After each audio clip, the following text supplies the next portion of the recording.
Глава 50 вольт. В общем говоря, обычно люди не имеют понятия, как именно выглядят со спины.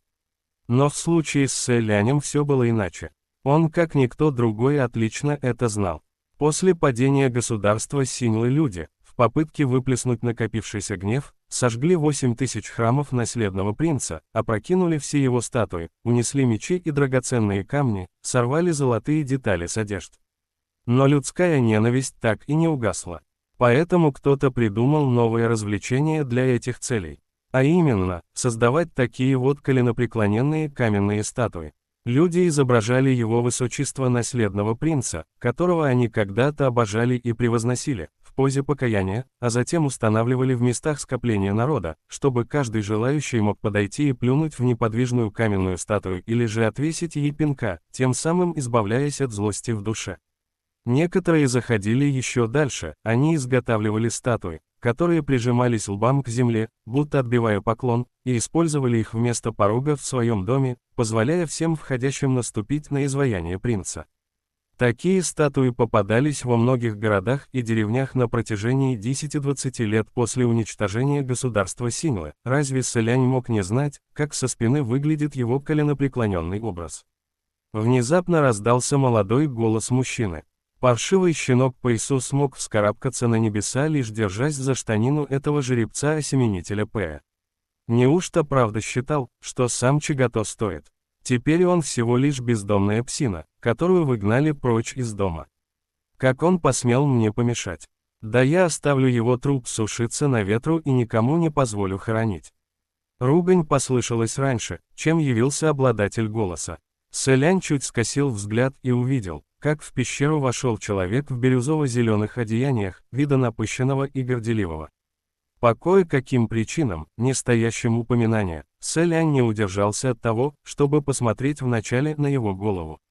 Однако зажженной лампы не увидел, зато увидел маску на лице, отчего ощутил легкое разочарование. Толпа младших демонов обступила его со всех сторон, будто кольцо горящих свечей. Наверняка это и был легендарный лазурный демон Цзэжун, один из 4 величайших бедствий. С тех пор, как Нань Фэн впервые упомянул имя Цзэжун, в душу Селяня закрались сомнения, не тот ли это Цзэжун, которого он знал.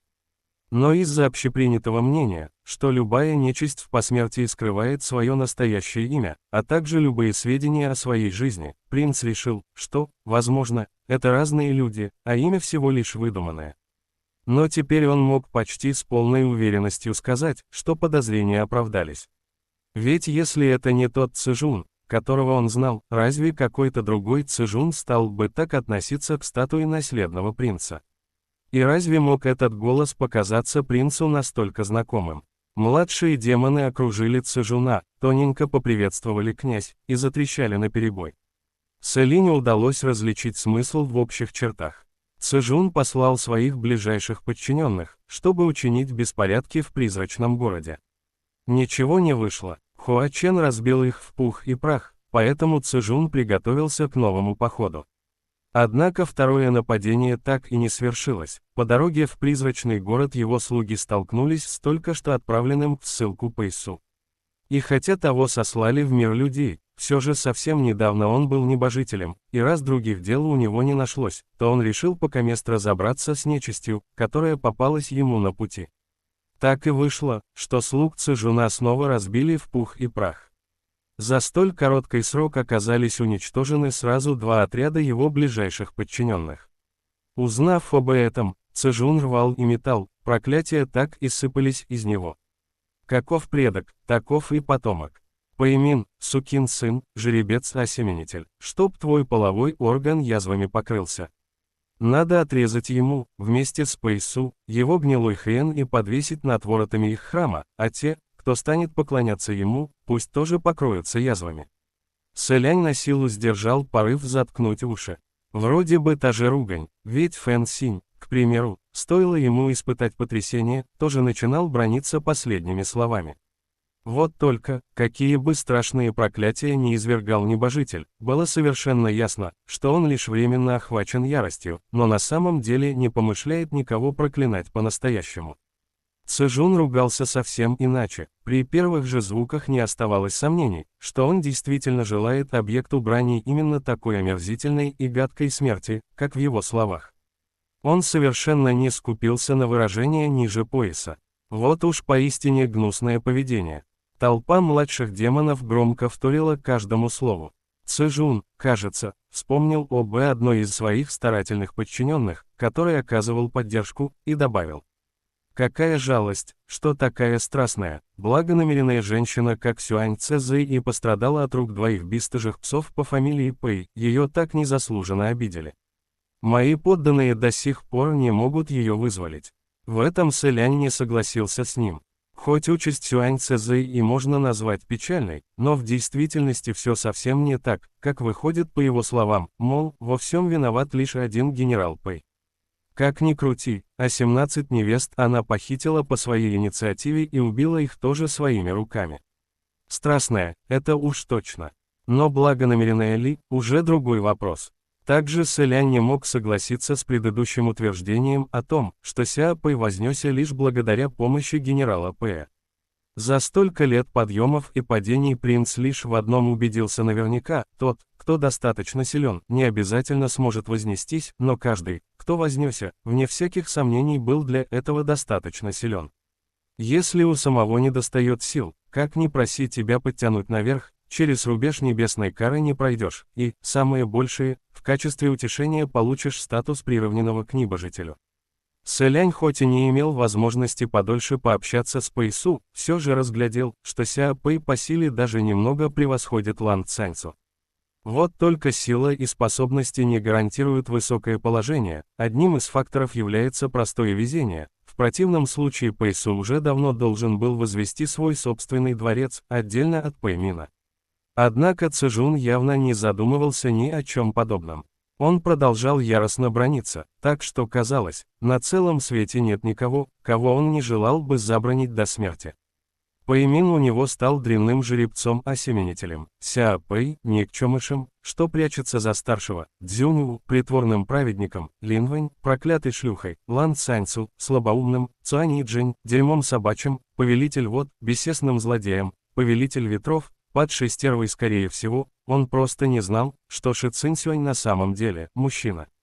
Если бы Сэлянь не убедился в этом лично, то не смог бы даже представить, что кто-то может держать в себе столько ненависти. В последнюю очередь самая гнусная ругань досталась Хуачину и неприметному хозяину черных вод, которые посмели смотреть на него свысока.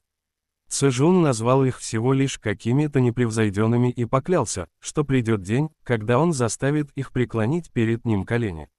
Совершенно не в силах представить подобную картину, никак не вяжущуюся с реально. Сэлянь должен был бы рассердиться, но к несчастью это лишь показалось ему смешным. Он не удержался и посмотрел на Хуачена, однако даже сам Хуачен не выказал никакой реакции на слова Цзэжуна, лишь неотрывно продолжал смотреть на каменную статую. В конце концов, хвала небесам, Цзэжун набранился всласть и сменил тему. Как продвигается дело, которое я поручил вам в прошлый раз? Цуань Иджень повздорил с жеребцом Пэем. С такими словами он откинулся назад и развалился на своей роскошной кушетке, поднял ноги, одетые в сапоги, и сложил их на плечи каменной статуи. Значит, изваяние служило ему в качестве подставки для ног.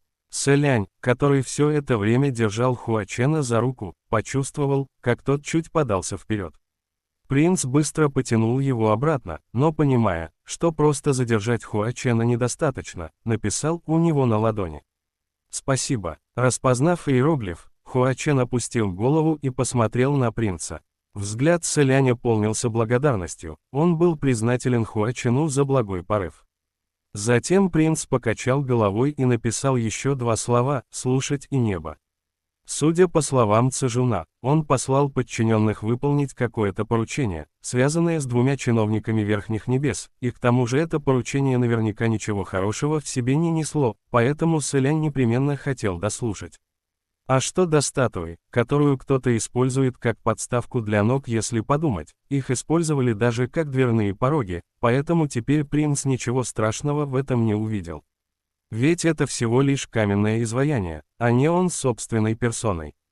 Сэлянь написал лишь 3 простых иероглифа, но когда их взгляды встретились, стало ясно, что Хуа Чен все понял. Он медленно сжал руку в кулак и отвернулся, так что нельзя было разглядеть выражение на его лице.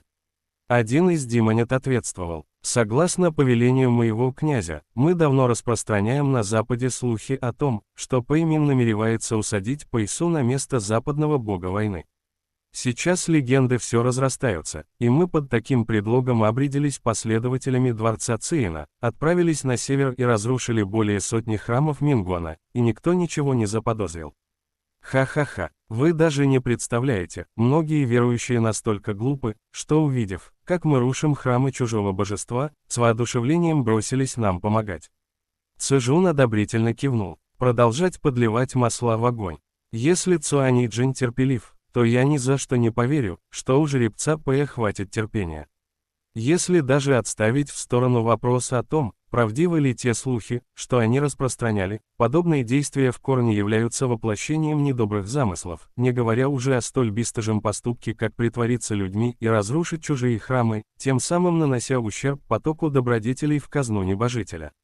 Это ли не исполнение своих коварных планов чужими руками? Неудивительно, что чиновники верхних небес при упоминании Цзэжуна отзывались о нем как о слабом, но весьма неприятном противнике. Сэлянь про себя отметил: когда представится возможность, нужно будет предупредить Цзюнь-У, чтобы пресек конфликты между последователями двоих небожителей. Цзэжун, раздав указания, откинулся назад и по-другому сложил ноги на плечи статуи. Младшие демоны сразу поняли, что нужно делать, подскочили к толпе пленников и принялись тщательно выбирать жертву. Тот ребенок среди них выглядел чуть младше 10 лет, несмышленыш, он хлопал большими глазами и в страхе не выпускал из рук край одежды отца. Его отец, молодой мужчина с бледно-серым от страха лицом, непрестанно дрожал и повторял: не бойся, но сам при этом был напуган до смерти. Увидев малыша, демоны радостно оскалились и потянули к нему лапы, но мужчина тут же громко вскрикнул и выскочил перед мальчиком. Еще не имея четкого плана действий, Сэлянь слегка шевельнулся, но в следующий миг заметил, как рядом мелькнула тень.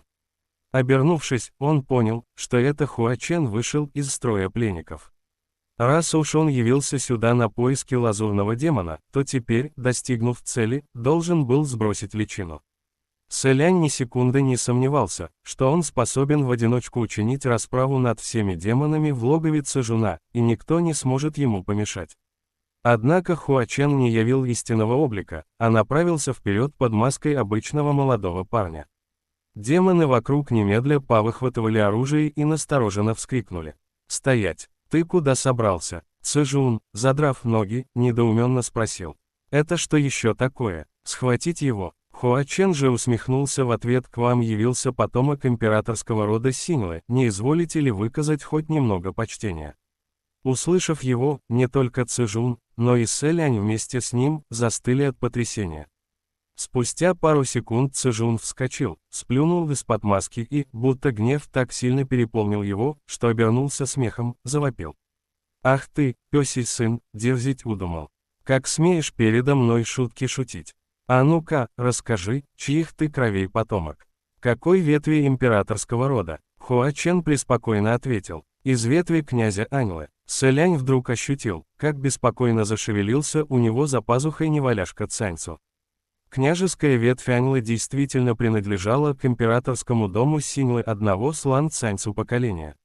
А самого князя Аньлы и Лан Цаньцу можно было считать друзьями. Из-под маски послышалась зловещая усмешка Цзэжуна. «Князя Аньлы, да ты смерти ищешь, как я погляжу. Кто послал тебя сюда, чтобы учинять беспорядки? Твой хозяин не велел тебе как следует подучить историю». Князь Аньлы действительно являлся последним отпрыском сохранившейся ветви императорского дома Синьлы. Но эта ветвь давным-давно оборвалась. «И кто ты такой, раз смеешь передо мной выдавать себя за потомка императорского рода?» Хуа Чен вскинул брови. «Ау, оборвалась. И как же он умер?» Цзэжун заорал: «Взять его, схватить этого подозрительного наглеца». Повинуясь приказу, несколько десятков демонов с громкими воплями ринулись на Хуа Чена со всех сторон каменного грота. Глядя на бросившуюся к нему в неистовой атаке нечисть, Хуа Чен лишь ухмыльнулся. Секунду назад его лицо излучало спокойствие, будто овеиваемое легким ветерком, а спустя мгновение словно покрылось ледяным инеем в морозную стужу. Никто не заметил, как это случилось, но в следующий миг он оказался прямо за спиной Цзэжуна. Схватив лазурного демона за голову одной рукой, он с силой отбил ее вперед, будто надувной мяч, и спросил. «А ты, мать его, кто такой, чтобы передо мной дерзить, смерти не боишься?» Раздался оглушительный удар, и перед роскошной кушеткой в воздух взвелись клубы пыли, песка и камней. Сэлянь заслонил малыша от пары мелких камешков, а когда пыль рассеялась, обнаружил, что Цзэжун исчез. Только присмотревшись, понял, нет, не исчез. Просто Хуа Чен одним ударом вбил его глубоко в землю. Люди и демоны с криками бросились в рассыпную. Сэлянь прокричал, не разбегаться, что если они потревожат всех демонов в этой пещере, и тогда те в ярости набросятся на людей. Разумеется, по обыкновению никто не стал его слушать. Сэлянь в безысходности опустил руки. Да и некогда ему было заботиться о судьбе других людей. В центре событий Хуа Чен неторопливо присел, одной рукой схватил Цзэжуна за волосы и оторвал окровавленное лицо от проделанной в полу дыры. Вместе с головой подняв и тело, он какое-то время изучал его, а затем, будто обнаружив что-то ужасно забавное, громко рассмеялся. Невзирая на смех, его взгляд выглядел невероятно пугающе, так что у наблюдателей по телу пробежали мурашки. Жая слетела с руки принца и хлестким ударом отбросила нескольких демонов, которые, размахивая оружием, набросились было на пытающихся сбежать людей. Сэлянь обернулся, инстинктивно почувствовав неладное. Сань Лан, маска на лице Цзэжуна пошла трещинами, от нее откололся кусок. Выплюнув кровь, демон громко завопил. «Охрана! Остановить его! Сейчас же все ко мне, остановить его!» Хуа Чен, который только что едва не вышиб из него дух, теперь усмехнулся и заговорил как ни в чем не бывало, будто рассуждая на совершенно отвлеченные темы. «О, ты разве не знал? В мире есть вещи, воспрепятствовать которым невозможно. Взять, к примеру, солнце, которое садится на западе, или слона, который собрался раздавить муравья. Или же меня, когда я намерен выбить из тебя твою собачью жизнь». К последней фразе на его лице проступило нескрываемо свирепое выражение, он одной рукой поднял Цзэжуна повыше и с новой силой бросил о землю. Вновь прозвучал оглушительный грохот, и Цзэжуна размазало по полу так, что он стал похож на бесформенную лужу грязи, только хуже, чем грязь. Крак, маска треснула и рассыпалась на обломки, обнажая половину лица. И любой, кто взглянул бы сейчас на эту половину, обнаружил бы поразительный факт. Лазурный демон Цзэжун и наследный принц Синьлэ, демон и небожитель, две полные противоположности, внешне оказались на удивление похожи.